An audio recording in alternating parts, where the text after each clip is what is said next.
de la glace très pure. Ils sont en Antarctique, hein, je vous rappelle. Vous avez entendu parler de la glace bleue en Antarctique? Ben, il y a de la glace bleue. C'est beau, hein? Regardez ça. Ils font des carottes en Antarctique. Ben, je sais pas s'ils font des carottes de glace bleue, mais ils font des carottes pour faire une banque de glace. Une banque de glace internationale. Alors bon, t'as bien compris que les banques en général, c'est pas pour toi.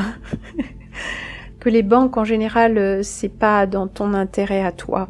On ne sait pas ce qu'ils font sous couvert de... À part nous mettre une carotte. Mais la glace bleue, ça m'évoque immédiatement l'air bleu qu'avait évoqué Auguste Piccard lors de son premier vol stratosphérique. Auguste Piccard, tu te souviens, tu as suivi. Auguste Piccard né le 28 janvier 1884. À Bâle. Non mais ça s'invente pas. Bon, Auguste Piccard, notre tournesol, le voilà en Antarctique.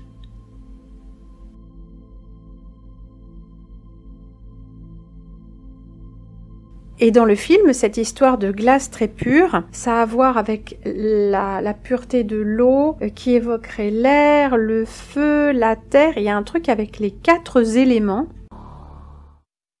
Hello family, welcome back. I hope you guys are doing great. I wanted to pass something along that somebody shared with me a while back, and I just haven't had a chance to share it, but it's extremely interesting. It's one of those things you just have to share, and the people I've talked to about it had never heard of it, so I figured maybe you haven't, and it's great that we share information that we come across, kind of break some of the mystery of what's going on beyond where we're allowed to explore. And this story is one of those that will blow your mind because it reveals sort of what we already assumed would be going on there.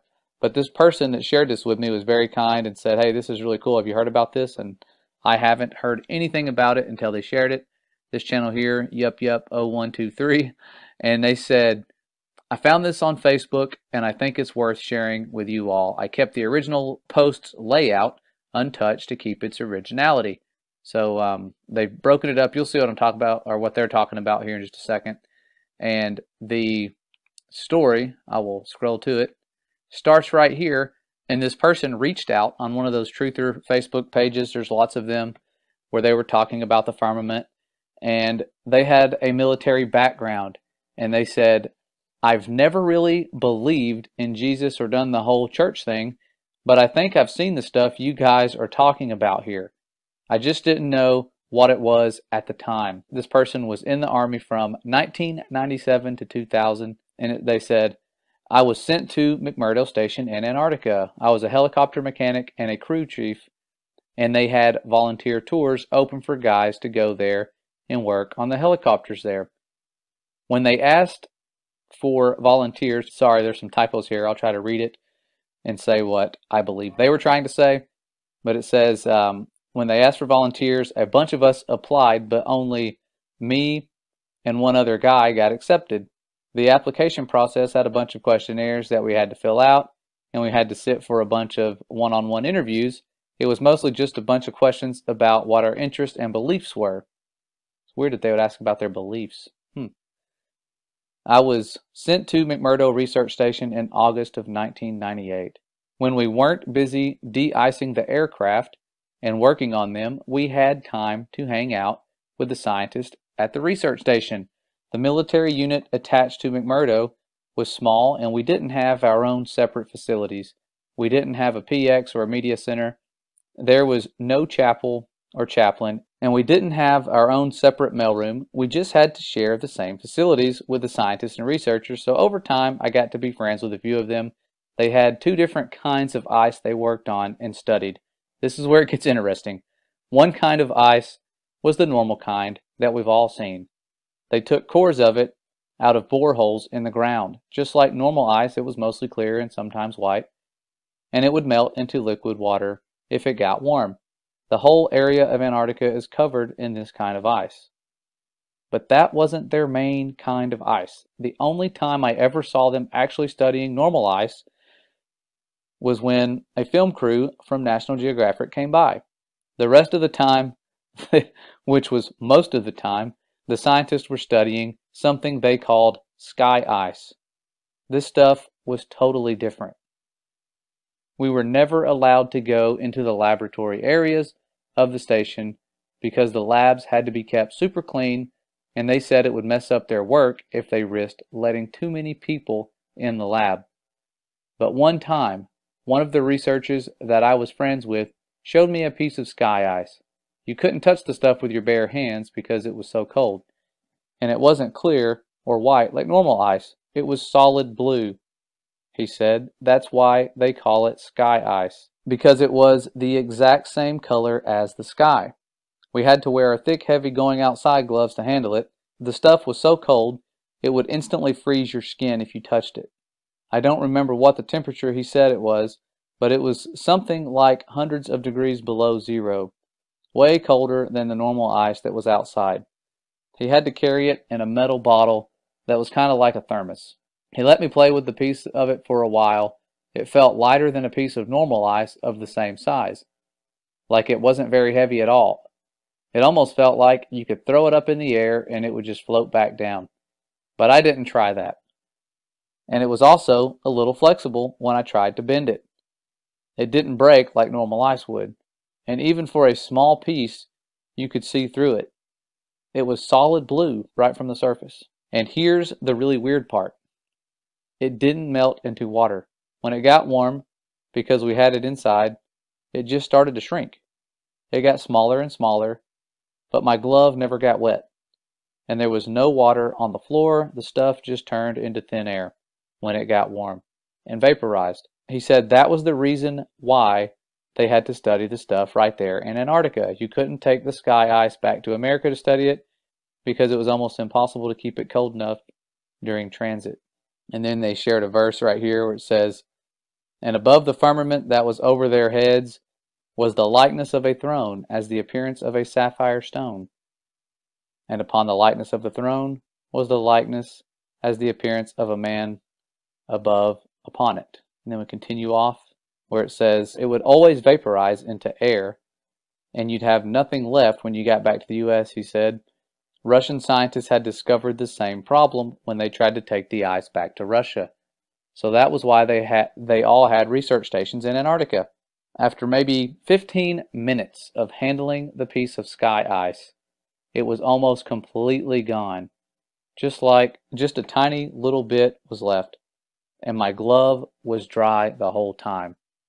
I'd never seen anything like it before or since, and that's unusual because I've always had an interest in scientific things.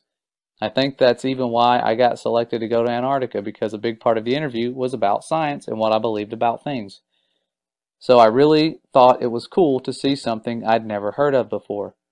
The whole time I was at McMurdo, I heard people talking about the wall like that was a special place. It's pretty common to find ice walls and ice cliffs all over Antarctica.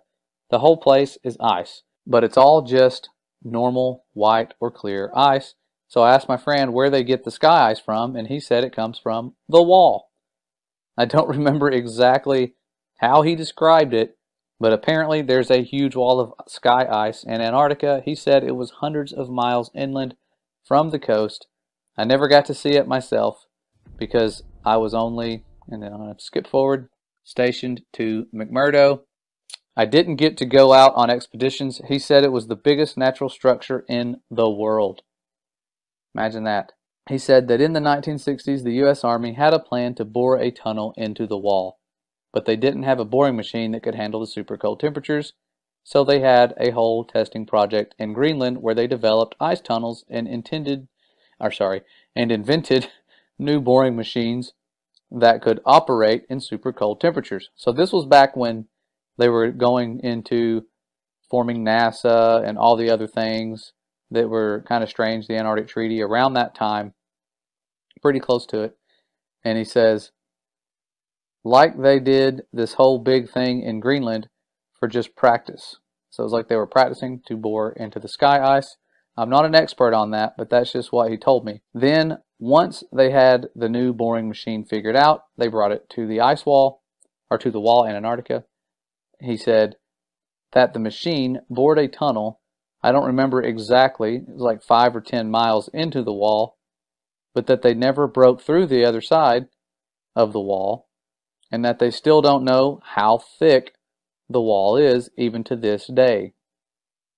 and I'm probably not remembering this part correctly, but I think he said that at first the floor of the tunnel was solid rock, but after a mile or two in, the floor was sky ice, like it was sky ice underneath after a certain point, or something like that.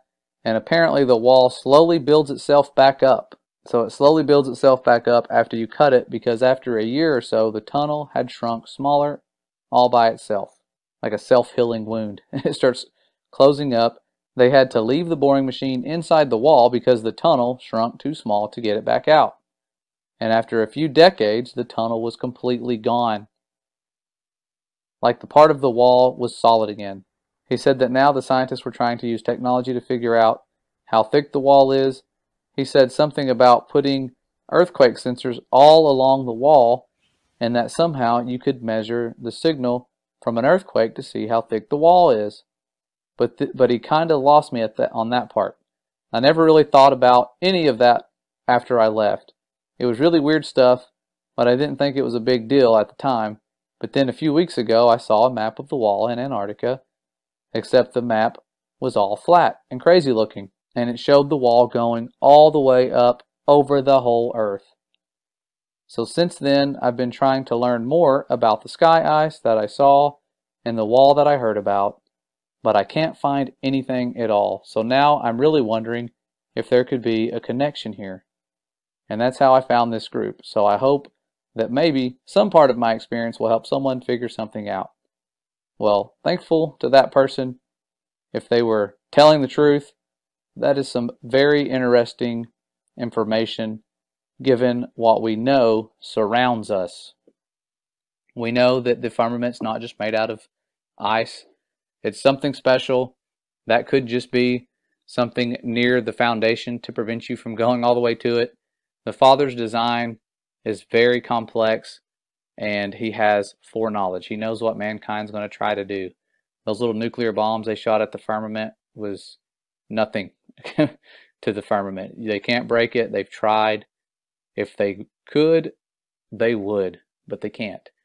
And this is just one of those stories that confirms a lot of what I had assumed would be going on. I always thought, man, if they are out there and they can go to it, they're probably trying to drill through it, and if they are, how have they not gotten through it already?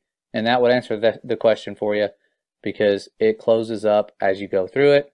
But this was back in the 60s. There's no telling what they're trying now, mostly guarding it. I'm sure that's the biggest job they have, is keeping us from going there. And if you do go there, you can only go to certain places. It is tens of thousands of dollars for a one-way ticket.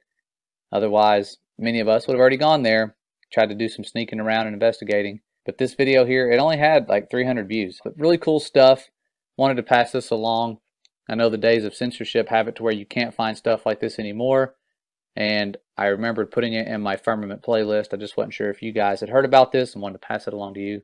Answers some questions that most of you, if you're like me, had about what's going on out there and what are some of the properties near the foundation of the firmament, if they're even close to it. Could go on like that for many, many miles. Who knows?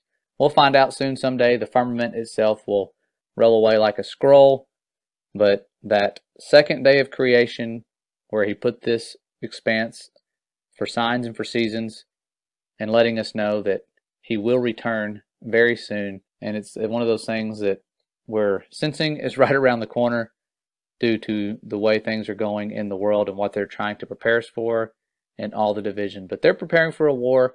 I'll go over that in a little while in another video, what they're preparing for and how you can be prepared yourself to not fall for the deceptions to come. But see you guys around soon. I know that this is a random video and I'm just trying to put this stuff out there and stop procrastinating and share the information that I have while we still can.